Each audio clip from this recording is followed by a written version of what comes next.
What up, good people? It's me, Johnny, back at it again with another video. And not too long ago now, LeBron James set another milestone surpassing 40,000 points, which is a great achievement. With him doing this, it got me to thinking about scores in the NBA and just what defines an elite scorer.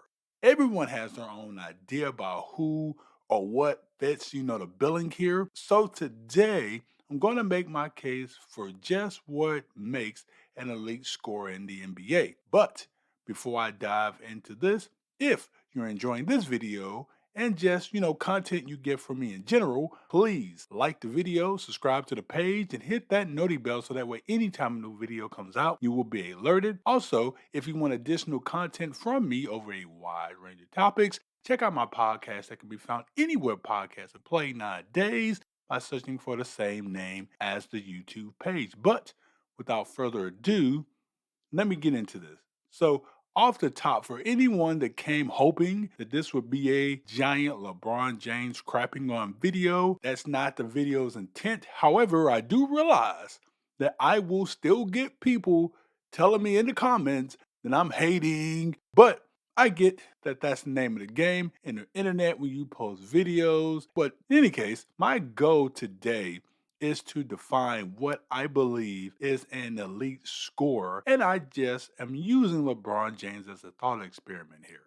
For me, an elite scorer should be defined by a couple of different criteria that are how effective shooting the ball are you from all three levels of the court. So that's inside, mid range, and from three. Free throw shooting, because yes, they give you free points, amongst other things that I'll touch on a little bit later in the video.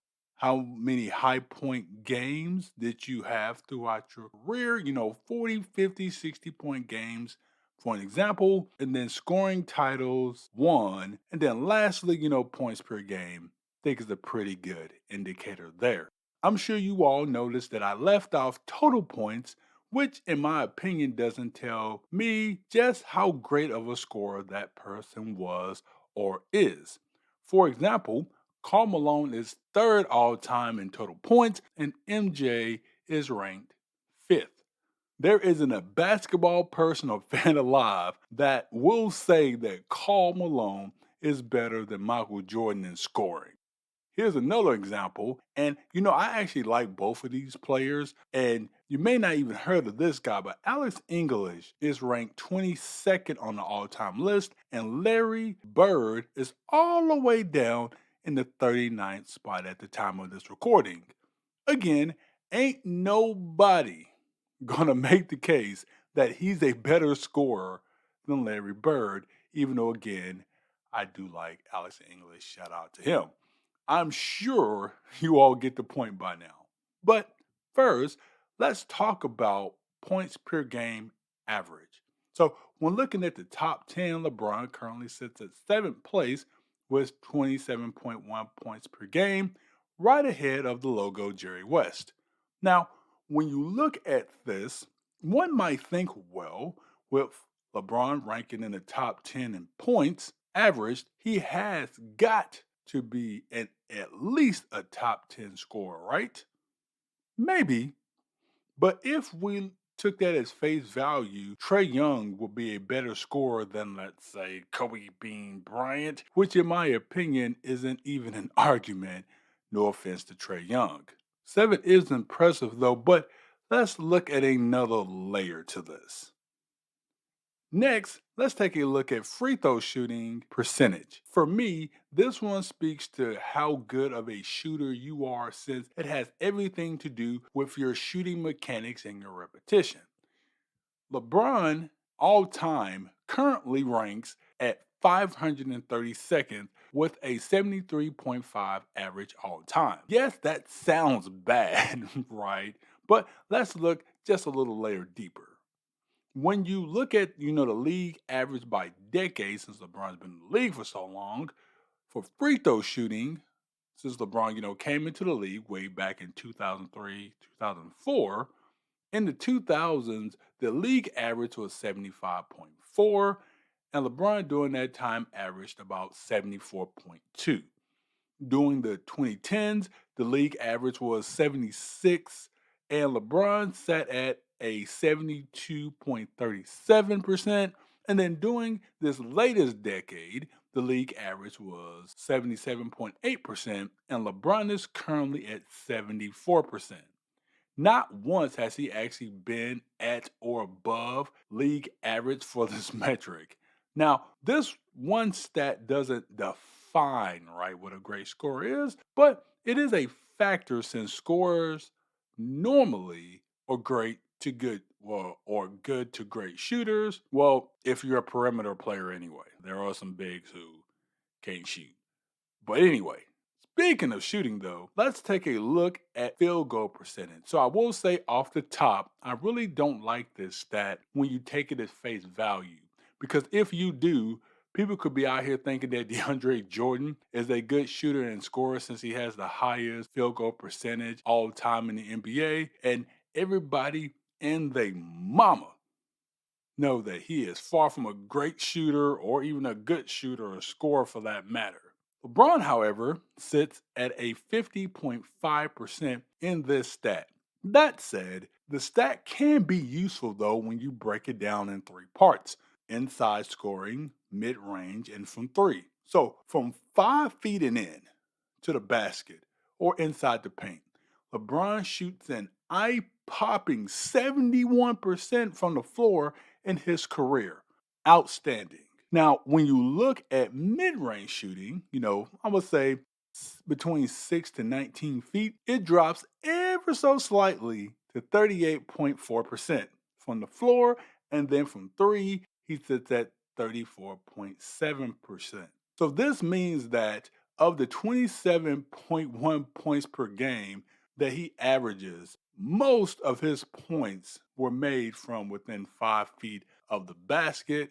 Now, for context, if you compare that to, let's say, Kevin Durant, a player that played roughly during the same time as LeBron in his career, his shooting splits from those same distances are 67% from 5 feet and in, 47.7 from 6 to 19 feet, and then 38.7% from deep.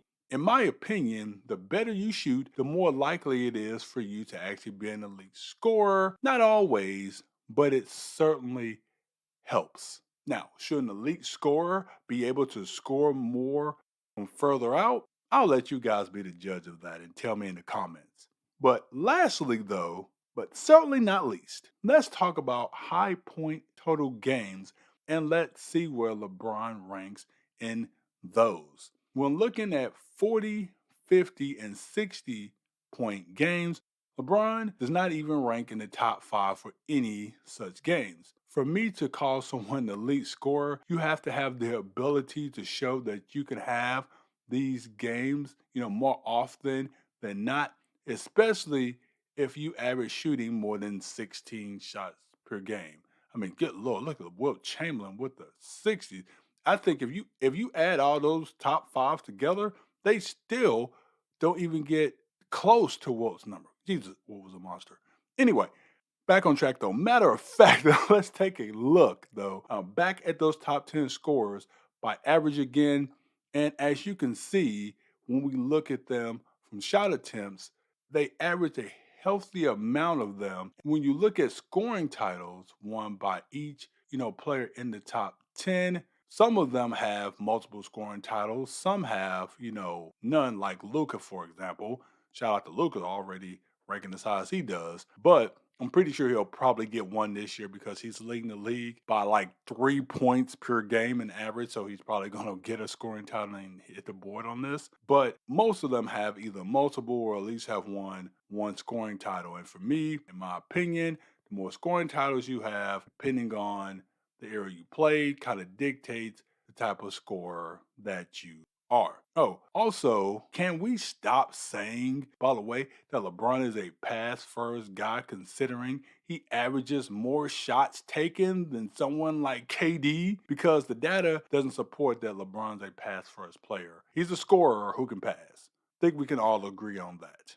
But in my opinion, though, to come to a conclusion, to get all this together, is LeBron James an elite scorer because he has the all-time points record? No. But much like I wouldn't consider Kareem, for example, or Karl Malone elite scorers either. However, I would say, that much like, the two aforementioned legends, he's a very good scorer, which is one of the reasons why he's been able to break the scoring record. Because you have to be very good to be able to average the type of points that he's done for this amount of time, even if they've all been very close to the basket. Now, I know there will be people in the comments that will bring up players who people believe are quote unquote great scorers that maybe doesn't have some of the same stats as LeBron, but I'll let you point out those things in the comments if you can actually make your case. Anyways, that's it for me today, but until the next one, I'll talk to you all later. Take care.